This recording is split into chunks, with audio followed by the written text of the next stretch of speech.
Hello, everybody. Scott Golden here with the Wrestling Challenge review series. Probably the last episode for a little while. Maybe I've got one more in the queue, but we're going to probably either go back to doing some Mid Atlantic stuff or some Mid South stuff. Not really sure what'll come next, but in any event, we are here for the 22nd of February edition of Wrestling Challenge, and this is a notable episode because there's a major angle on this particular episode. The major angle, of course, is the tie-in to the Jake Roberts, and Honky Tonk Man angle to set up their WrestleMania 3 match and subsequent feud that doesn't go as far, mainly because, in fact, there's a lot of challenges as it relates to Roberts claiming that he has issues after that and injuries after that. I'm not saying it didn't happen, just more saying that there are, um, there are conjecture as to if you listen to Honky Tonk Man, then Roberts wasn't as injured as he claimed. If you listen to Jake Roberts, then his neck was broken from this, and therefore he never recovered or anything of the sort. Anyway, that is the main angle for the program today, and of course that happens on the Snake Pit. Jake Roberts hosting the Snake Pit, allowing the Honky Tonk Man to sing as part of things, and when Roberts turns around, he gets nailed in the head with a guitar shot. I can certainly say without any doubt in my mind that there was an injury there. How severe, we do not know, and Roberts literally crumples in his situation, like just crumples to the ground pretty assertively, aggressively, and he definitely has permanent issues as a result. Exactly what those issues are, we do not know. But before we get there, or now that I've covered that, I'll just cover things a little bit out of sequence. Wrestling Challenge, of course, is less than a year old at this point. Still considered the B show for the time, maybe the C show. Prime time being second, Superstars being first. Syndication meant so much more back then, and I miss syndicated wrestling on local channels for sure.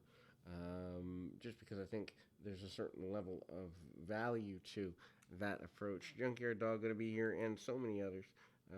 Shows like Wrestling Challenge, such a big deal, and it's interesting to say the very least. Ricky Steamboat up here, Chick Donovan, his opponent. Chick Donovan, a terribly underrated enhancement talent guy who I believe still wrestled up until the last little while. Ricky Steamboat probably, certainly from his WWF career, the biggest part of his life. Many people might even know Steamboat more for his WrestleMania 3 match than his great work throughout the NWA. But, needless to say, this is a competitive match, which is weird coming, about a month before WrestleMania 3 to have a competitive enhancement talent match.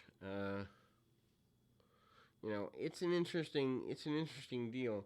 I mean, they do a lot of back and forth. Steamboat always good, much like Ric Flair was actually, for giving enhancement talents opportunities to make the best of themselves.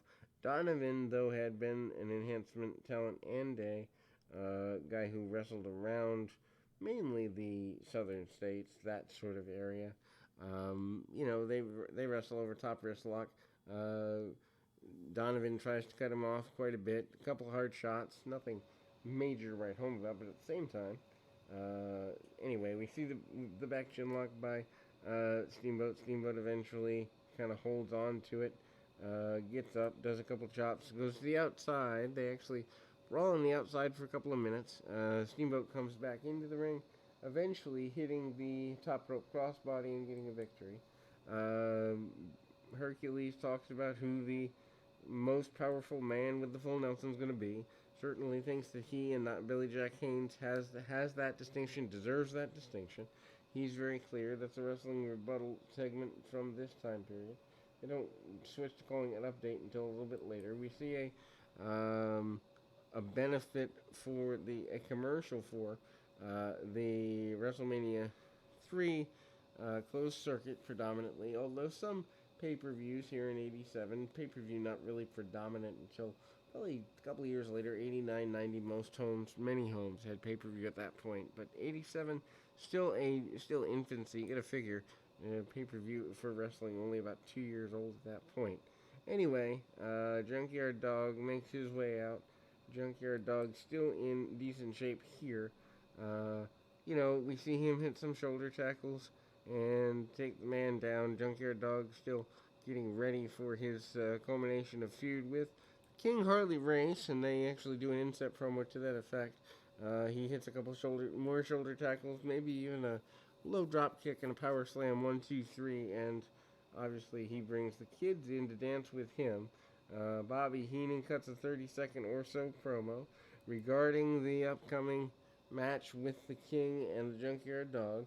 Heenan says the King, he doesn't even want to come out and acknowledge the fans because the fans are below Harley Race, or so Mr. Heenan wants everyone to think. Roddy Piper announces that he is in fact retiring. Adrian Adonis, the only individual that he has unfinished business with. They then show a clip, which when I do the full Saturday Night's Main Event series, I'll cover the match, but they do a clip of a recent Saturday Night's Main Event match between Piper and Adonis. Piper announces again that he will be retiring, win, lose, or draw at WrestleMania 3. He eventually goes off to filming movies. They live most predominantly during this time period. Piper does come back by 89, so he's gone for about 2 full years. Has a couple sporadic appearances in that time, but anyway, they continue hyping things. Hogan hyping the upcoming matches with Andre the Giant. Of course, he's been champion by that point for about 3 years, which, can you imagine them having a 3-year plan for anybody in current wrestling? Nah, I can't even imagine 3 months half the time. Anyway, there is an interview, and we see Zink and Martel, the Can-Am Connection, rushing out of a hotel with many ladies, young ladies, teenagers and early 20-somethings, running behind them with autographed books and hungry eyes, trying to get a bit of attention from them.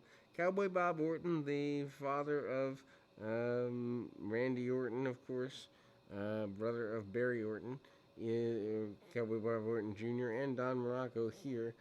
Salvatore Bellomo, one of the enhancement talents. Bellomo gets a couple of drop kicks and some arm drags. Doesn't really get all he wants on that. Gets enough, though. Orton with a quick cutoff and sends his man down. Pretty simple. Nothing worth worrying about too much.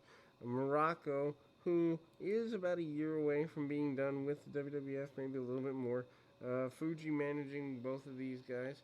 Kind of I don't know, just an odd pairing. I think Fuji Morocco makes sense to me, but Fuji Orton never did. But I don't know that they knew exactly what to do with Bob Orton Jr. after his separation from Roddy Piper. Just always struck me as an odd time in his career. Anyway, superplex from the second rope on the inside by Orton. Orton made everything look so easy. And then, as mentioned earlier, that run with the pull towards the snake pit with Jake Roberts, and then we see confrontation in the back. First of all, George Steele being kind of coaxed into dealing with Slick and everything there.